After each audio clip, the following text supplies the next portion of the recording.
let's talk about our beloved New York Yankees. And they got a big 2-game sweep of the Toronto Blue Jays this past week. This after a crazy schedule that happened with getting 2 rainouts against the Texas Rangers and then having a doubleheader split with Gleyber Torres hitting a walk-off home run. Then, of course, they took the 3rd game with that dominant pitching performance by Nestor Cortes. He was absolutely filthy. 7 1/3 innings, no hits, didn't give up a hit until, I believe it was the second batter of the 8th inning, but he's been absolutely filthy. And now we go to the Blue Jays series, and that first game, what a gem. I mean, down 3-0. Giancarlo Stanton hits a bomb to tie the game. But now, of course, we got to get to our first fair or foul discussion of the day. Yimi Garcia throwing at Josh Donaldson.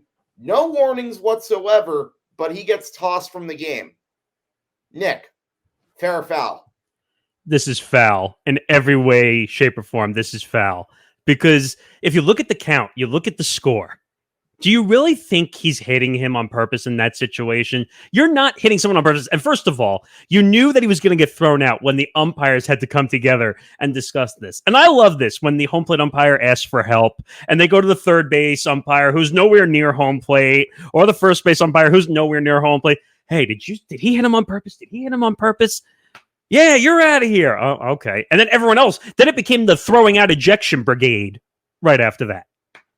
Yeah, that made no sense. It's a tie game. Why on earth would you even want to put the go-ahead runner on first base, especially if it's the 6th or 7th inning or later? That's not even just wanting to throw it. That's just stupid.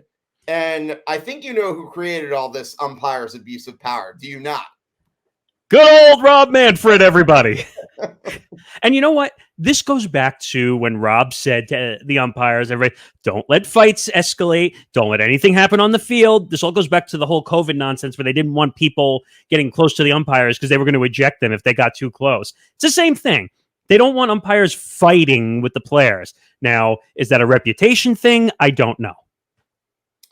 Yeah, I don't know either, but unfortunately, what we do know, this is the kind of game that our dumb commissioner created, and what are you going to do? But as far as what happened afterwards, Blue Jays took the lead 5-3, and going into the 9th inning of that game, what was your mindset like?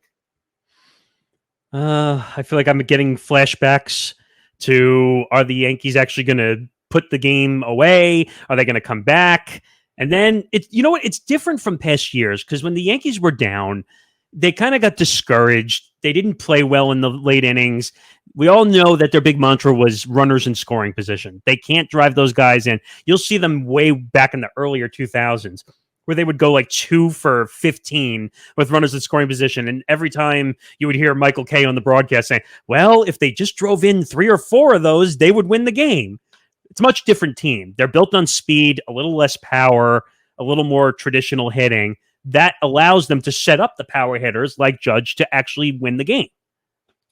Well, I'll tell you what. I think the most important part at bat in that inning was probably the Trevino walk, because once you had him getting on first base, you only had 1 out. Then you had the big guns coming up in the order. You had DJ LeMahieu, and then, of course, Aaron Judge.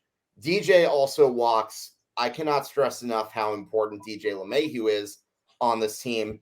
And then Aaron Judge hits his first career walk-off home run. That kind of feels hard to believe considering how long he's been with the Yankees and how many clutch hits he's had over the course of his 5-year career. But nonetheless, a very important walk-off home run. And I got to tell you, this was an important game for the Yankees to win, especially because, let's backtrack a little bit to the Texas series. You had the 2 straight rainouts, and we didn't get a game until, 2 games actually, until Sunday. And we found out that the Yankees were going to have 23 games in 22 days, if I'm doing my math right. Not the ideal situation. And as Joe Girardi used to say back in the day, it's not what you want. But, at the end of the day, this is important because you look at Yankee teams in years past. Whenever they go on a win streak, you enjoy it. You get all caught up in the moment, but then you also have to remind yourself, this is a streaky team, and you don't know. You have to ask yourself, gee, how are they going to respond once they lose a game? But you know what? The Gleyber Torres home run was huge too, probably in the same way that Aaron Judge was, although for different reasons, because Aaron Judge was against a division rival in the Toronto Blue Jays. Can we talk about one thing in that Texas series for a second? I think you know what I'm about to mention as well, with Chris Woodward, who, by the way, doesn't know how to do math, first of all, when it comes to 90% of ballparks. Or was it 90 or 99%? I can't remember. He said it wouldn't have gone out. Now, if you looked at the math, and Michael Kay totally burned him on the Yankee broadcast, I think the next day, that would have been a home run in 26 out of 30 ballparks. That was bad. I could not, I mean, let's not forget, this is the same guy who got upset about the unwritten rules not too long ago. That's another one. He's another one of those managers that just can't keep his mouth shut whenever he loses and is a typical sore loser. But you know what? At the end of the day, it is what it is. I will take the 2 out of 3 series win over the Rangers. Isn't it ironic that I rooted against a team named the Rangers that weekend? Yes, exactly. That's what I was like, wait a minute. Did he just say he rooted against the Rangers? No, I was talking about the Texas Rangers. These guys are in a fight of their own, but hey, good way to survive yesterday. And by the way, let's get to a few comments. John Suggs asks, is Houston the hottest team right now, or is it because they played probably 3 of the bottom teams, 9 wins in a row? Listen, I don't care what your schedule looks like. 9 wins in a row is still nine wins in a row. You call a spade a spade. Yeah, I mean, you can't slice it any other way. 9 games, whether you win them, partially you're going to win a game in luck, partially you're going to win a game in skill, and partially you're going to win a game because something dumb happened and you won. So you're going to win games all different ways. It's also worth noting that when the Yankees won on that win streak, there were also some teams that lost the games to some opponents that shouldn't have happened. So winning a game isn't necessarily as easy as you might think. And we got another comment from a very familiar face. That's Johnny Montalbano. Hey, on in the car. Have a great show. Go Yankees. And yes, Hank, LGR. You know it, brother. You know it. So I think the next question we have to ask regarding the Yankees, have we seen the return of Gleyber Torres? Gleyber, as we mentioned, hit that walk-off home run on the day part of the Sunday doubleheader. And then he had pretty much all of the RBIs in the second game of the Toronto Blue Jays series. Hit a big through-run home run after the Yankees were down 1-0. Taillon was great that day. And what do you think? Are you starting to feel better about Gleyber? I mean, does it look good right now that he's hitting offensively? Anytime Gleyber is hitting offensively, the team will be better just because he's a better situational hitter. It makes the lineup longer. Stanton won't get pitched around as much. Judge won't get pitched around as much. So he's a force in the lineup. Now, I would hold the phone on whether he's returned officially because we've seen this before where he gets hurt or he goes in a massive slump. We've seen this last year, to be exact, and just he never recovers from it, and then he gets pulled out of the lineup. So it's definitely better, and if he continues, if we see at least another month of this, I would say then yes, he would be in return mode. But I'm going to wait another month to say that he's officially in the return of Gleyber. Yeah, I would agree. And, I think that's pretty symbolic for something that I have been saying about the Yankees as a whole, because, listen, am I enjoying this winning? Am I enjoying their better play this year? Absolutely. It's making last year seem like a bit of a distant memory, and I can't believe I'm saying that. But the fact of the matter is they are a much more fundamentally sound team this year than they have been in years past. However, with that being said, we also haven't quite seen them go on a losing streak yet. And I don't want to sound like I'm being a bit of a Debbie Downer on that, but